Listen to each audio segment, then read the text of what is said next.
Okay, let's take a couple minutes to talk about contraindications for massage and endangerment areas. One of the things that can be concerning for me as a massage therapist, and I know a lot of my graduates are concerned as well, is that there are therapists out there that will allow anyone to lay on their table and get a massage without regard for their medical history or what medications they're taking. And I've mentioned in class before, it's very true. We can't claim that massage is powerfully effective when we're talking about benefits and then pay no attention to the potential detriment or harm that we could cause to the client. If we're creating chemical reactions and we're creating physiological changes, then we need to respect the quality of health that each of our clients is in and that it's different from person to person. I don't want you to be scared or overwhelmed by the list that I'm about to give you. We're going to start with endangerment areas on the body, and I want you to understand that an area of endangerment is not an area that we never work. It's an area where we work with extreme caution. Okay, so it's an area where delicate structures are less protected and therefore are more susceptible to damage. So this would include, when I say delicate structures, I'm talking about blood vessels and nerves primarily, although there are a few other areas we need to be careful of. So let's just hit the major areas of endangerment. The anterior neck has two triangles, the anterior and posterior triangle. The triangles are both bordered by the muscle called sternocleidomastoid. This is a muscle that originates on the sternum and the clavicle, sternocleido, and it inserts on the mastoid process, which is a bony prominence just behind the ear. Anything anterior to that diagonal muscle is part of, between the trachea and that diagonal sternocleidomastoid, the structures in there that you are likely to access would be the carotid artery, the jugular vein, the vagus nerve, the larynx, the thyroid. And so we do work in this area, but we work with a solid understanding of our gross anatomy, and we work with extreme caution and excessive communication with our client. The posterior triangle is also bordered by the sternocleidomastoid, anteriorly, posteriorly by the trapezius, the upper traps, and then inferiorly by the clavicle or the collarbone. Within that region you will find branches of the cervical and brachial plexus, the phrenic nerve, the subclavian artery, and several lymph nodes. So again, we work with great caution in that region. When your client is supine on the table or face up, we also have to be careful of the thoracic cage. It is relatively flexible to allow for the expansion of the lungs when we breathe. We need to remember that ribs 11 and 12 are floating ribs, meaning excessive pressure, especially on someone who's been diagnosed with osteoporosis, could actually fracture a rib. It could drive a rib into a lung. It's just an area that we need to develop a certain level of respect. Also, the inferior tip of the sternum, we call it the xiphoid process, and if you've ever taken a CPR class, you should be familiar with it. It is a slender spear that can break under heavy pressure, and that breakage could impale the liver. So again, we need to work with caution in this region. The next area you need to be concerned about is the armpit.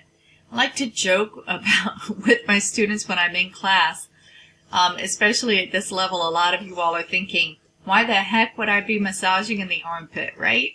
Okay, we do go there for very specific conditions. For example, a torn rotator cuff, frozen shoulder. We work cautiously in that area. We do have to be careful because there are delicate vessels in the region, including the brachial artery, the axillary artery and vein, the cephalic vein, the brachial plexus. And again, that's an area not that we don't ever work, but an area that we work with caution. The anterior elbow and the posterior elbow On the posterior elbow, you may feel on your own arm that you actually have 3 bony prominences on the posterior elbow, 1 in the center and 2 on the side.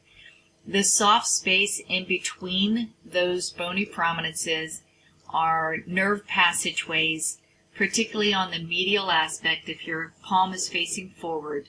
That is where you will access the ulnar nerve, and when you were younger, you probably referred to that as your funny bone. If you ever hit your funny bone, you got a strange numbness, tingling, weird feeling shooting through your arm. We want to be careful not to elicit that reaction in our clients. On the front of the elbow, or the antecubital area, you will find the brachial vein and brachial artery, the median cubital vein and medial nerve all pass through that window in a little triangular window that you can see illustrated here on the PowerPoint. So we do glide over the region, but we lighten up our pressure when we pass over that region and then re-engage the pressure on the superior inferior side of it. The inguinal area, also called the groin.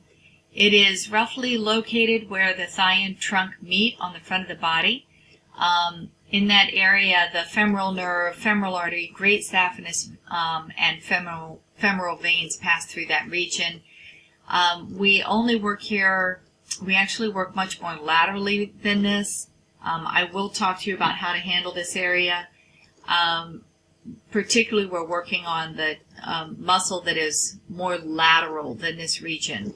However, I frequently find therapists who don't know their gross anatomy as well as they would like will cross into this region. It's important to understand that this is an area of endangerment and we need to use extreme caution. The kidneys, when our client is prone, they're located on either side of the spine, generally between the 3rd lumbar and the 12th thoracic vertebra. They're typically higher than most people think they are. You certainly can do massage over the kidneys. You do want to be careful not to do excessive tacopement and wrapping or aggressive techniques over the kidneys. The other thing is that when our clients complain of back pain, we need to recognize that not all back pain is caused by tight muscles. And being very careful with our initial interview with our client will sometimes reveal that our client is complaining of kidney pain as opposed to muscle tension. So understanding where they're located and how close they are to the surface on the posterior side of the body would be important. The popliteal area, that is the area behind the knee. So the muscles of the posterior lower extremity, particularly the hamstrings and a muscle called the gastrocnemius, they part. They come through the center of the lower extremity, and then they veer left and right as they attach to the bones right at the knee, leaving this open window in the center of the back of the knee. That is where you will access the popliteal artery and vein and the tibial nerve. So again, we have to be very careful. The idea is that we would lighten our pressure, stay in contact with the skin, but very light pressure over the back of the knee. Okay, general principles for safety around areas of endangerment would include adjust your pressure, lighten up, never put heavy pressure on a nerve, be careful around delicate structures and joints. If the receiver, the client, feels any searing, burning, shooting, electrical sensation, any pins and needles, numbness, you should be thinking you're compressing a nerve. Any abnormal structure is a potential endangerment site. So if you come across what should be normal muscle tissue and you feel something that should not belong, a cyst, a scar, a lump, stay away from it. And always work with awareness. Okay, so pay attention to what you're doing. For the next part, we're going to talk about contraindications. And I'm going to start a different video on this because we're 10 minutes in and this will only record for 15. So look for the next video in a moment.